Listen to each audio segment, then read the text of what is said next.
Yep, that's great. Thank you for letting me know. Thank you, David. And then we will burn it or delete it or do whatever we have to do. Not post it publicly.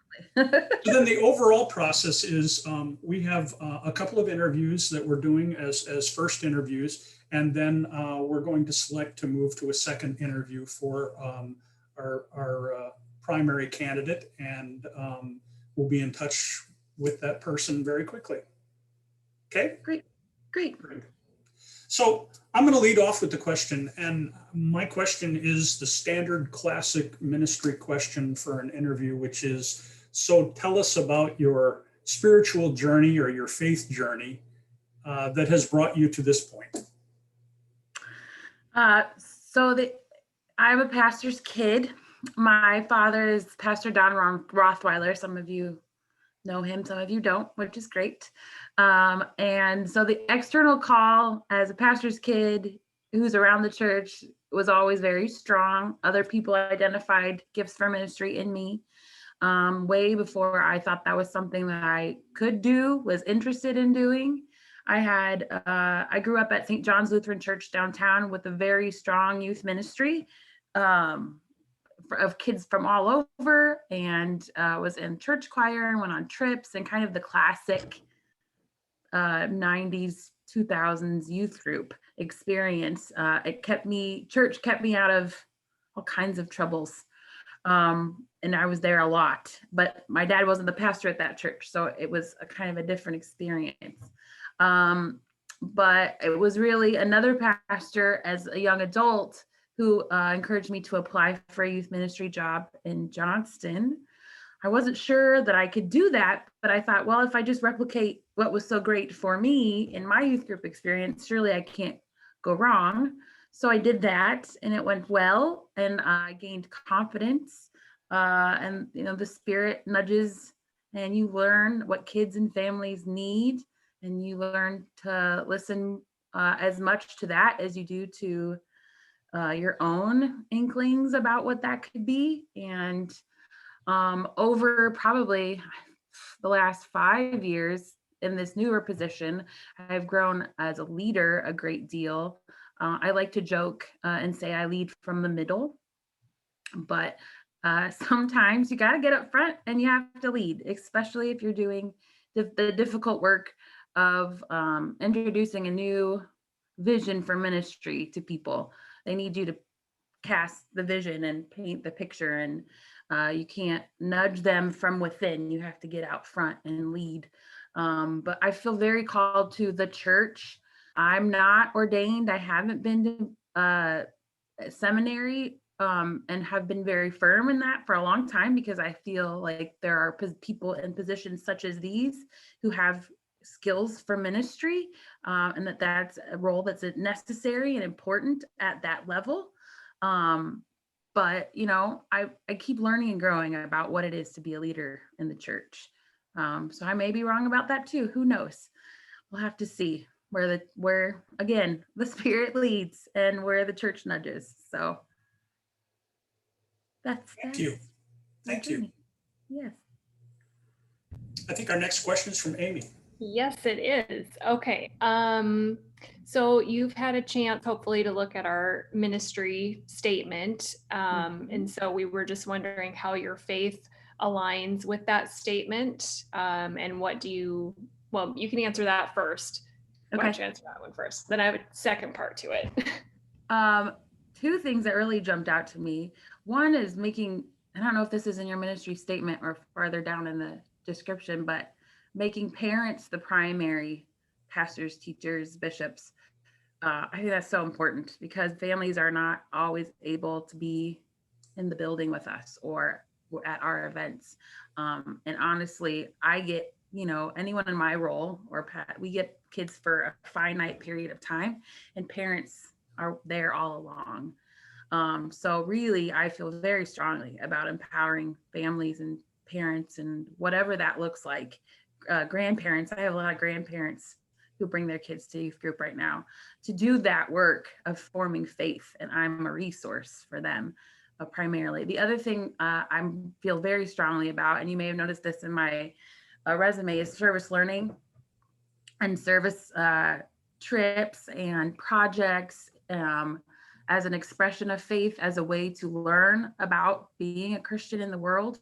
So I am excited about that being a central part of your ministry, because I think that's the best way to learn more and in a really tangible way. And it's something you can do service with a lot of different, your baseball team does service, you do service at school, but we have this gift of Christ in the middle of it.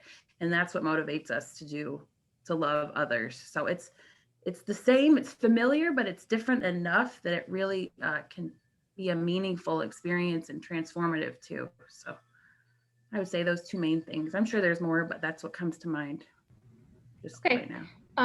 And then the next part to that is, what do you know about the ELCA? About lots about the ELCA. I'm a lifelong ELCA Lutheran. I know a lot our social statements.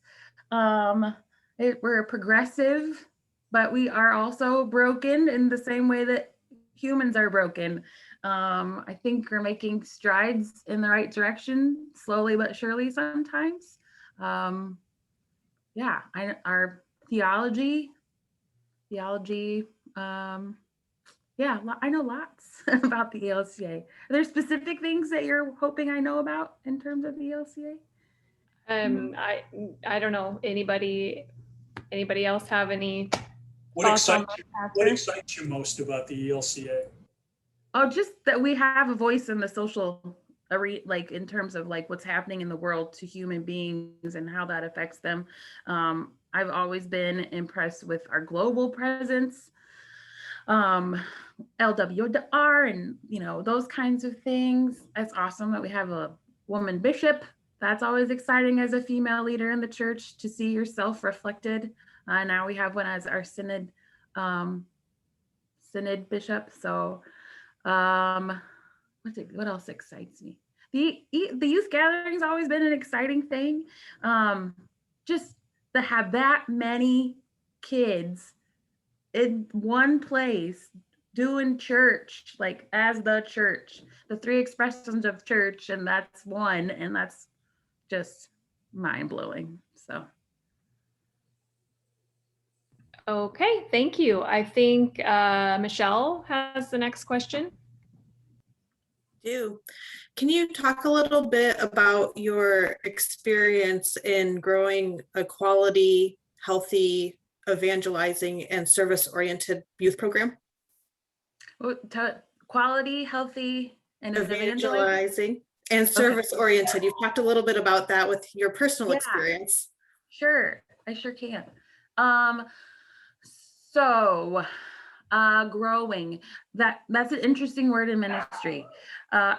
Often we think about numbers, but I always like to think more about the quality and the depth and the faith learn. I'm sorry, my dog is barking. Please ignore him. I would mute, but I can't. Yeah. So growing, I think I primarily connecting people, making connections across generations, within generations, with people who would not necessarily know each other. Yeah, just connecting within the congregation, outside of the congregation, with me, with other staff, evangelizing. That's service, I think, too, because when you're out in the world, you are the light of Christ in the world. So I think we do a really bad job in the Lutheran Church, if I may say, about teaching kids to articulate faith. Lots of other denominations are great at that, about, spewing Bible verses and knowing exactly where in the Bible it says this thing or this thing or this thing, and not always in a positive way. So I always want kids to focus, especially in confirmation, like that process is learning what you believe. Here's what we believe as Lutherans. What do you think about that? And then at the end, that they're able to articulate their faith and say what they believe. And also that it's not stuck in time. It's going to change, but what do you believe right now? So connections, articulating faith, service learning, in the congregation too. One of my favorite things I've done in my current call is a pen pal program between Sunday school kids, confirmation kids, and our homebound members. I started it like right before COVID, and some of those relationships have lasted through the pandemic. And it's one of the only contacts that some of these people who are sheltering in home have had outside of the staff with the congregation. So I always think that stuff is really very cool and like the best of what church can be. Absolutely.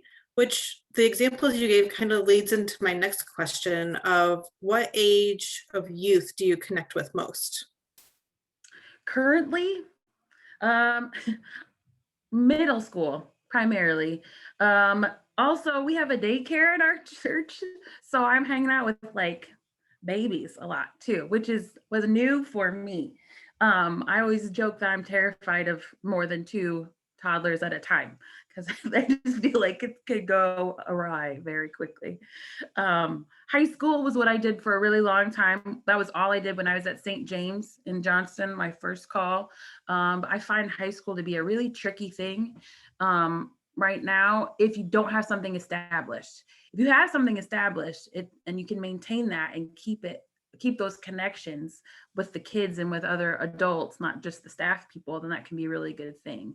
But building a high school thing is super hard. It has been in this current call because they have things to fill the time. So middle school primarily, I would say, and that's kind of my favorite because they're so weird and awkward and I love it. It's great. I appreciate that. Kirsten has the next question. Hello. Okay. Give us an example of how you connect with youth. How I connect with youth? Yeah. I like to find out what their interests are outside of church, if it's dance or sports, and then follow up on how that's going. I like to mail them notes because that's like a novelty thing, it seems like, especially in COVID. That's been a really helpful thing. I don't do a lot of social media with kids, a little Snapchat, because it's like a space they don't necessarily want you to invade. But I'm willing to do more of that. How else do I connect with kids? I'm good. I'm real good in the room. I find once I'm in the room with kids, it's easier to maintain those connections, which has been difficult over the last year. But yeah, just kind of remembering things they told me the last time we talked. I've had this current call, I've had a lot of kids who are on the autism spectrum. And each kind of in a different place. So it's been interesting not only to see how they interact with each other in a room during confirmation, but for me too, to really pay attention to what sparks interest and try and keep those connections, and also stay in touch with people who know them best, parents, small group leaders who may notice things that I don't notice. Okay. Based on that example, what would be a youth tradition that you always did in your congregations that you would want to possibly bring to our church?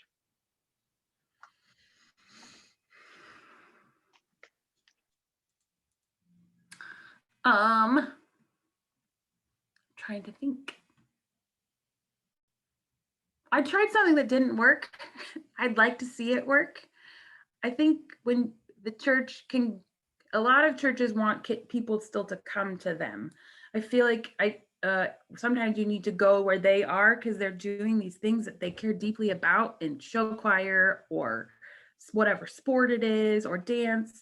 And I, as a staff person, I can't get to all of the things. So I tried to build this group of like grandparents who don't have grandkids who live nearby, or retired adults, or just anyone who's interested in supporting kids in that way, and like to know when those schedules are and to go to their play or go to their thing. It didn't really take off because I'm not sure they understood what that quite was about. But just showing up where they are. I'd like to do that. I'm trying to think of like a tradition though that you said. I make, this is a fun thing I do. I take the confirmand's memory verse, and I make a word cloud out of it, art. And that's a gift that I give them personally at their affirmation of baptism. So it's kind of a piece of what they remember that day and that verse, but it looks a little different. So All right, thank you. you're welcome. David has the next questions. Ellen, I have two parts to this question. First, could you describe how you work in a team setting, working with others? Yes. You want me to answer the first part first? That's it. Let's start with that. Okay. Mhm. I enjoy like working through planning together as a group. I'm a fan of a doorway conversation. It's like bopping down and saying, "Hey, what do you think of this thing?" Um, I'm a galvanizer on a team. I like to get things going and people excited about things, but I often need help with thinking through details and logistics. Um, once I get it in my head, I can do it. It's just I think more big picture. I really like communicating and being upfront with expectations. One thing that really bothers me is unspoken expectations that come out sideways later. I just like to know what are the expectations, and in the same way, here's what I expect from you in this process. I try to do that with kids too, if possible. What else as a team? I love a team. I don't like to work by myself. I like working with others, and however that looks. It also is helpful to know who's responsible for what. I don't mind doing things that aren't strictly in my job description, but there's always toes. So I guess that goes along with expectations too. But I'm not afraid to say, hey, I don't know this thing. Can you help me? Um, yeah. Very good. Thank you. Mhm. And do you have experience supervising other staff? I do not have formal experience. When I worked in Ames, we had a YMT, a youth ministry intern from Riverside who was doing youth ministry. And while I was not his official supervisor, we kind of shared an office and he came to me with a lot of stuff. So unofficially, I've done the work. I did supervise others on a team to plan a synod high school youth event at Grandview University called what is it called? Love Like Jesus. Woo, there it is. So I supervise staff or volunteers, other youth ministers on that team, but not as a congregational staff member. So no. Yes, but no. Thank you for your honesty about that. Thank you. Yeah. Another question, separate this time. What kind of tools or techniques do you use to stay organized, to manage the breadth of your ministry?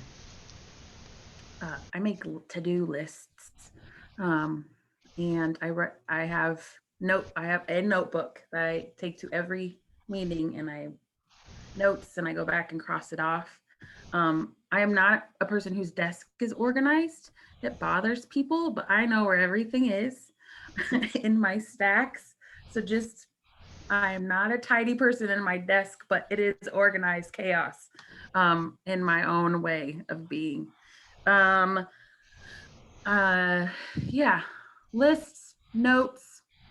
I kind of have a checklist of what I need to do. Like there's that there's like things you have to get done every week by Thursday, and then there's other side projects. So there's kind of like two running the standing list, and then I have to do this special thing. Thank And you. a Google Calendar, that thing. Great. Pastor Tim has the next question for you.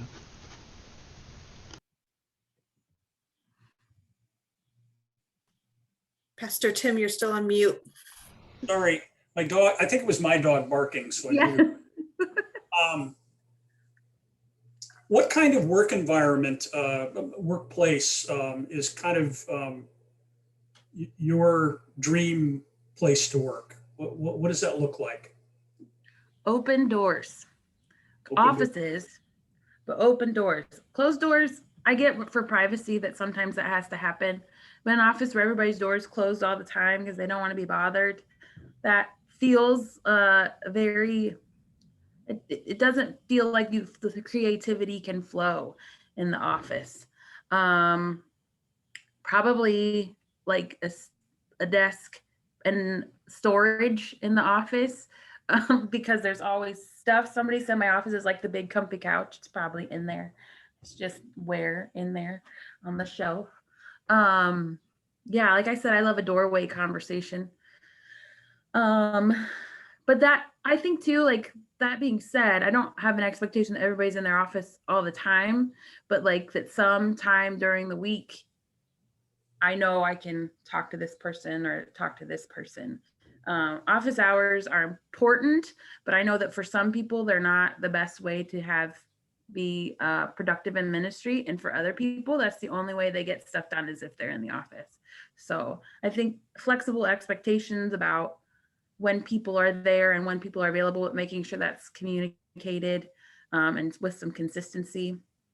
I think friendly, we know when each other have birthdays and we remember and we say, or what's going on with each other's lives.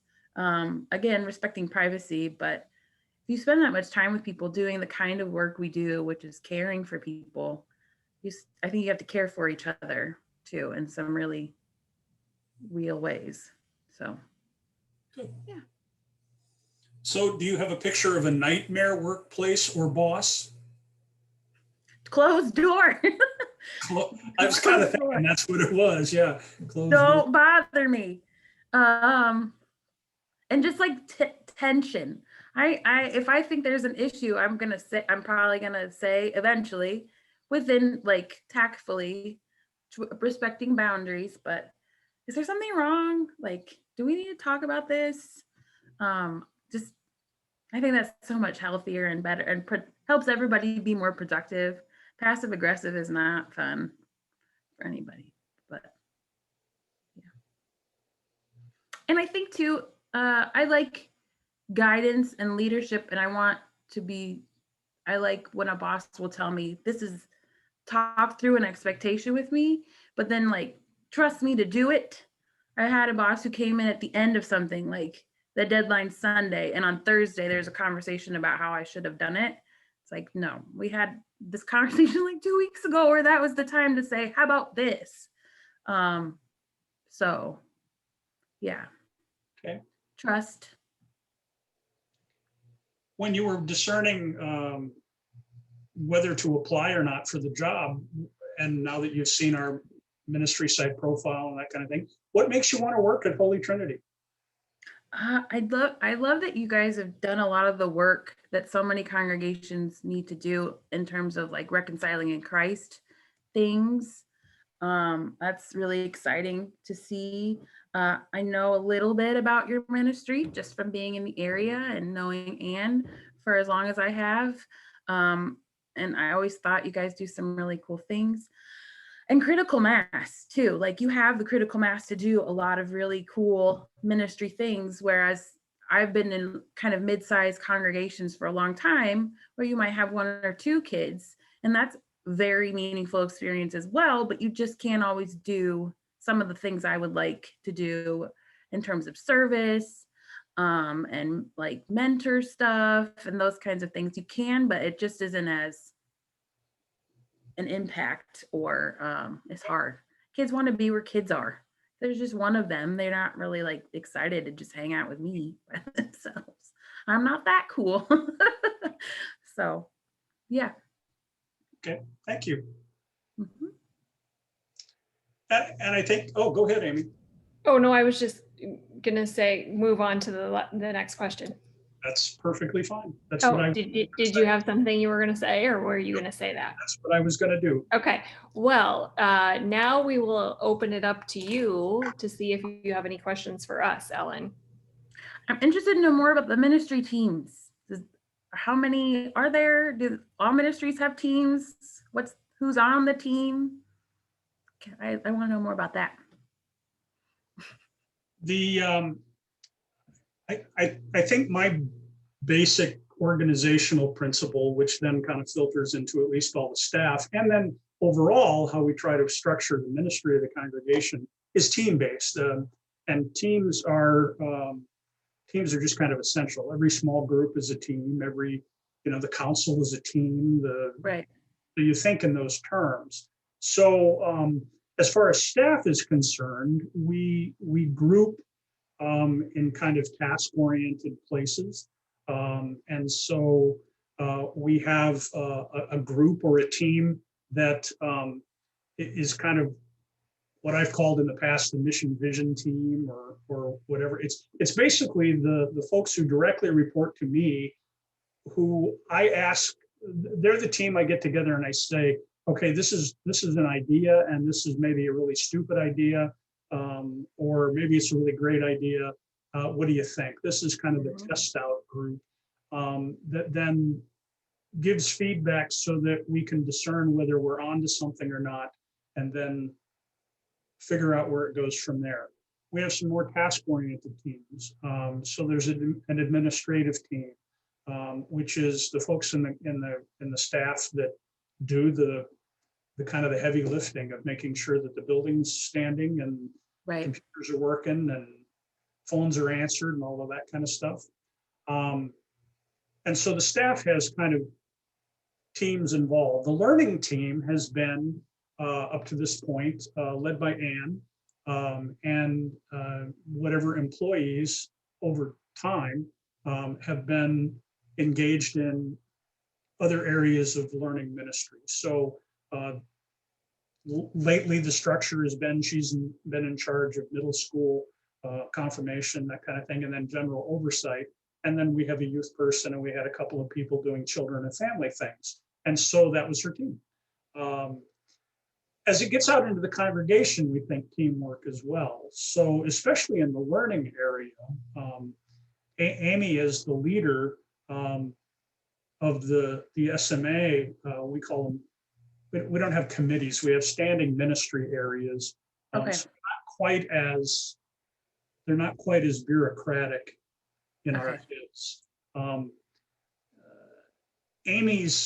The members of Amy's teams are the heads of the other teams. So there's a children's ministry team, a youth ministry team, the confirmation guides are another team. And so if Amy's doing something that she wants to bring together, everything working with whoever's in charge on the staff of learning, she'll bring those people together and see how that works itself out. And then each area for David and music, there's teams of people who take care of ushering and reading and all of that kind of stuff.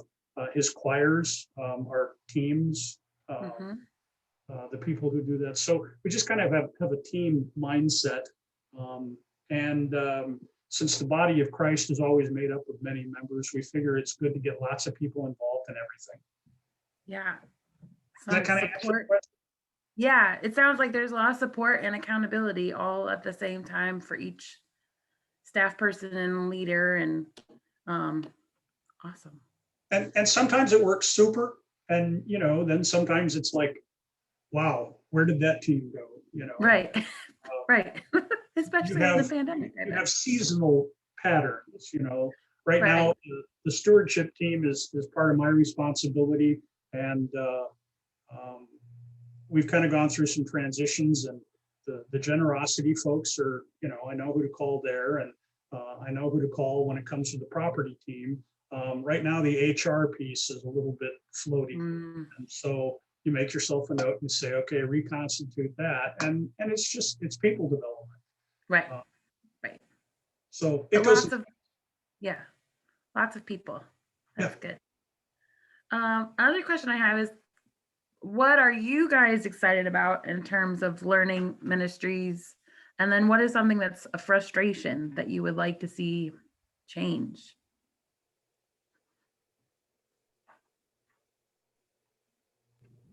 I suppose that would be for me to answer. Sure. Or anybody else. If anybody else had, let me just think for a second on that. If anybody else has, Kirsten or Michelle, if you have any ideas.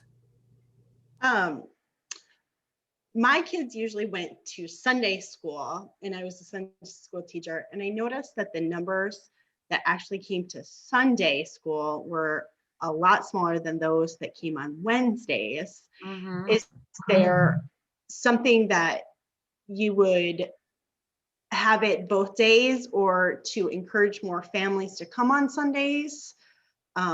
That's not really a problem, but just something that there'd be more kids in the class, that's all. Right, right. Yeah. Yeah. Do you have Wednesday nights too? Is that the other opportunity? Okay. Yeah, Sundays are tough, man. I I wish I had a magic trick. What I've done in the current place is it's all ages on Sundays. Um, because we don't have the critical mass for a classroom. And sometimes family based too. So the whole family comes, which doesn't work for parents who need to run to Target or get a coffee. But if we're equipping them to do the leading, then it's good if they're in the room anyway. So I've always said I can't make anything mandatory. I can't enforce that. I don't know that that is a sign of grace that we want to share. I hear your frustration, I really do, and your kids too, I'm sure. But we've done invite a friend things, and we've tried a lot of stuff where I am now to figure out the Sunday morning dilemma. But yeah, I'd be interested in exploring options and seeing what we can do. Yeah, those are all things that we have kind of discussed really as we have kind of watched the numbers dwindle. And it is hard because when you want to be there Sunday morning, and then Kirsten, is faithfully there Yes. to teach her Sunday school class, and then nobody shows up, or maybe just one or two, and that's frustrating. And so I know we have done a lot of discussions about where do we go with this. Do we turn out on Wednesday night for church school is just a lot better, and people seem to want to do that. And in a way it is nice because it gets the kids kind of I guess ready to, when it's time for confirmation and you're there on Wednesday Right. nights, it kind of Right. flows into that.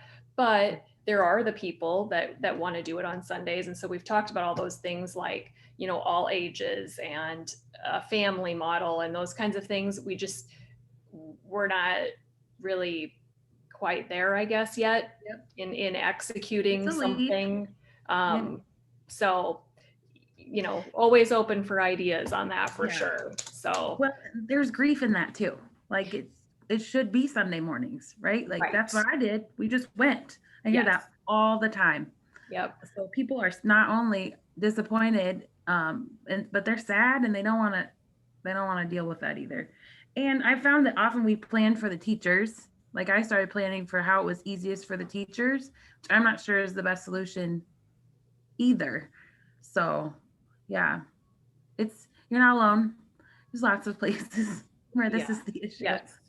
Yeah, I think that gets added. I mean, the other side of our grief or our sadness over what's happening on Sunday mornings is that we have Wednesday night church school, which is, like wading through children. I mean, right, which is amazing that you guys pull that off, because so many people we don't do Wednesdays anymore because we couldn't get anybody there.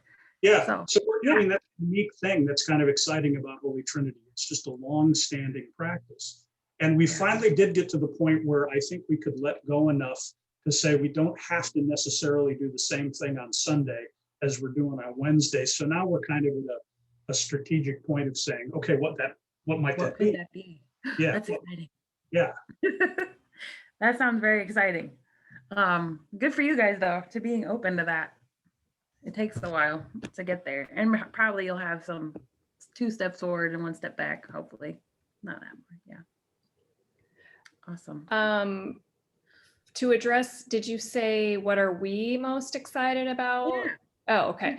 Well, Just a really quick background. I've been at Holy Trinity for like 16 years and involved even before my oldest daughter, who is almost 17.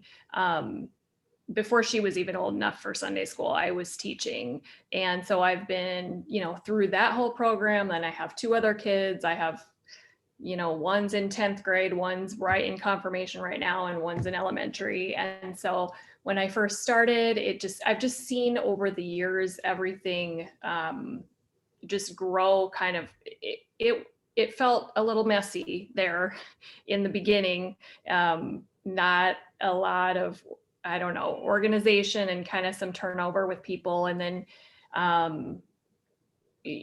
I was a confirmation guide for my oldest daughter. And so went through the 3 years with her. Then right when she got done, then my next one went in, and it's like, well, you got to do it for her because you did it for the first one. And so I've been with Anne for a long time, and we love her. Everybody knows that. And it's really hard to see her go, but we also know that sometimes it's good for fresh ideas and things. But some ways I would love to see some things sort of stay the same-ish. New ideas are always great, but just she has the ability to just get the kids there. The service work that you talk about, has always been important.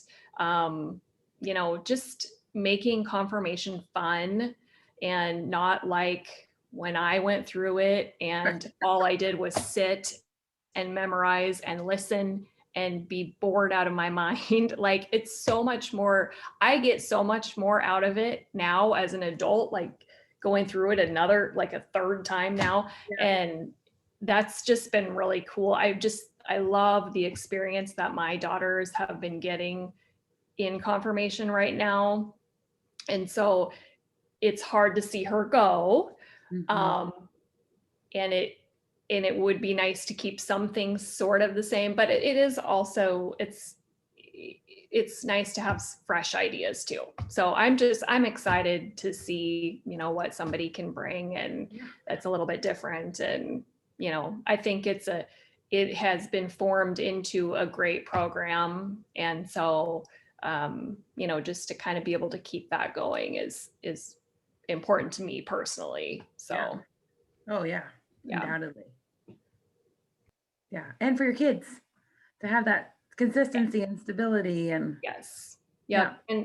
And to like to go and to, have made their own little groups of friends. And even though we have tons of kids in middle school, we do the small groups. And so that you have the ability to really get to know, for the 3 years that you're in it, your little group of people. And as a guide, that's really cool to see too, and help, guide them through that process. Right. And so that's been really cool too. So are most of the guides parents of kids in the program? Yeah.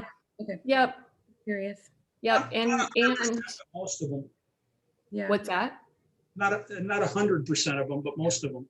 Okay. Right. Most are. Yeah. Yep. And then, many are repeats too, like myself. You can't do for one and then not do for the rest of them. Right. But, it's okay, because then that means that they like having me there. So I'll take it, because who knows how long that'll last. Yeah. That doesn't last. So right. Yeah. Enjoy it. And then you can go home and have more conversations about faith, because you're there. Yeah, exactly. Yep. Cool. I'm trying to think if I have other questions. Yeah, I was just going to say, if you have any other questions. I feel like that's a lot of detail to get into for a first interview. So,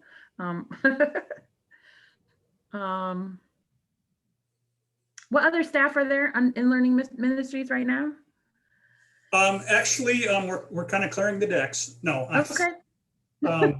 So right right about the time of the pandemic, the children's school director resigned. Okay. She had done it long and faithfully, and her kids were growing up, and she wanted to be a confirmation guide, and her kids resented a little bit, you know, being drugged to church all the time because mom worked there and that sort of thing. So she decided to stop.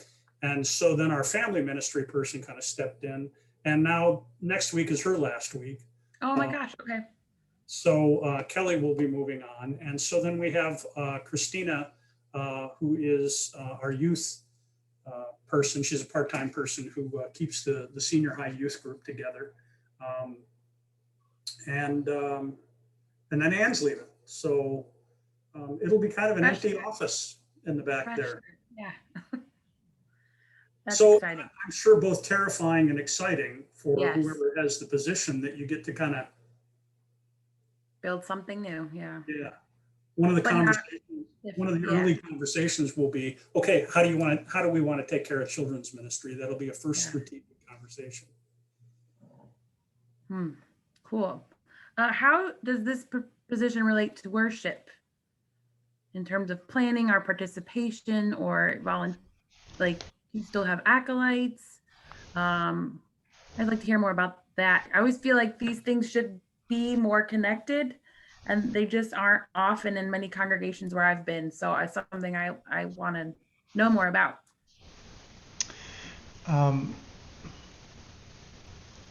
We've operated on kind of an unspoken understanding that we don't care to bring in the youth for like showmanship, like Right.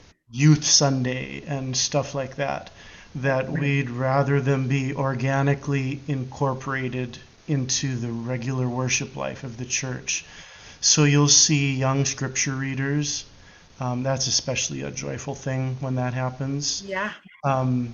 We currently don't have an acolyte system because it's, even though we're a very liturgical church, we're not hyper formal in that sense. Though for special occasions like for a festival processional on Christ the King or something, we might say to learning, can you help us find 4 processional banner bearers and candle bearers? Because that's a super easy way, very low pressure to get people and young people involved. Yeah. We have a choir experience for every age group. So we have K through 2, 3 through 5, 6 through 8, and then we have an occasional 9 through 12 group that we highlight probably 4 times a year when we think their choir schedules are as minimal as possible and stuff like that. And we say we're going to rehearse these 2 Wednesday nights, and we've been having them sing at Wednesday night worship. We have a 6 o'clock p.m. Wednesday evening worship. Okay. That's abbreviated and kind of taken on a life of its own, but it's also very much fed by learning activities on Wednesday night. And Right. that's a particular venue where there's easy way to get to do something, because you have kids already in the building. So that's long answer. We like to incorporate it organically. We're certainly not against featuring youth if there's something they want to lift up, but that's not our usual MO in that regard. Oh, that sounds very healthy. Do you still do children's sermons? I should ask before I say. Okay. Not really. Yeah, it's kind of a parade sometimes, and then if kids go rogue, the parents are embarrassed, and yeah. One of the things I'm really interested in and learning more about is intergenerational ministry as like a model for learning, a model for ministry, and worship is kind of a standing holdout on that in some contexts. It sounds very much like your worship services take into consideration all ages being fully participating and seeing themselves as leaders and those kinds of things. So very cool. Well, one other thing too on what David was saying about Wednesday nights,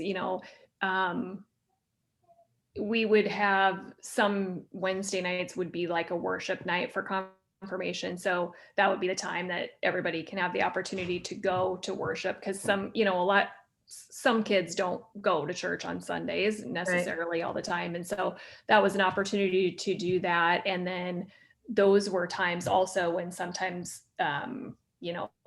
Anne or whoever would say, let's have can a small group help with ushering or,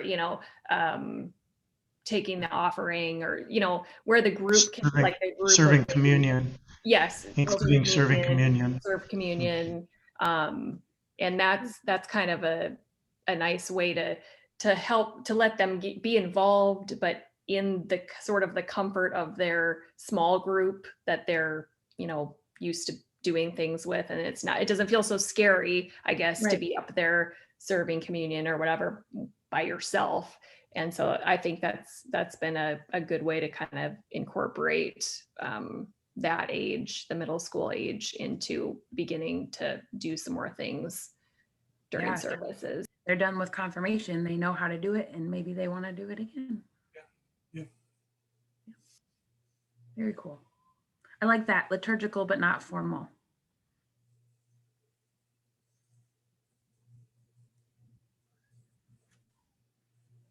I can't think of any other questions right now.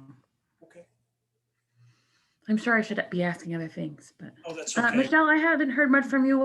What do you have children in the program? Or I have been a little quiet. My oldest is 6. So with last year not being, and we did church school, at home through everything that Kelly had done. But we actually did do Sunday mornings with church school with her for a couple of years now. So I'm also learning a lot more about the confirmation and middle school programs as we're listening to this, because I have not experienced that yet with my children. So, but yes, we've had excellent experience with the church school program, especially too with the pandemic. It has been wonderful to do things at home, to have the opportunity to have that here. I know we're excited to get back to being in person to be able to do that. But while we haven't been, it's been a great opportunity to bring that and share that with our kids here at home. We have a younger son as well, who's 4. So he will be able to come into that a little bit as well. Yeah. Do you think that some of that stuff the at-home stuff will stay? Are you thinking there's going to be a expectation? This is a ministry wondering I have. Is it going to be a both and situation? Now that we know how to do it at home, are we going to need to provide it both in-house and at home? And that's probably something you're going to explore in the next months and years to come. But for your own, what are you thinking, Michelle? Would you continue to do that? Or you said you were eager to get back? I personally like the structure of the classroom. Like, it's a place to go. It's a time to be there. When we're at home, especially with my family, my kids, they're distracted by their toys. There's other things going on. And while we try to sit down and focus on our, I'm going to say, task at hand, which is not the thing to say, or what it is, but no, you're right. Yeah.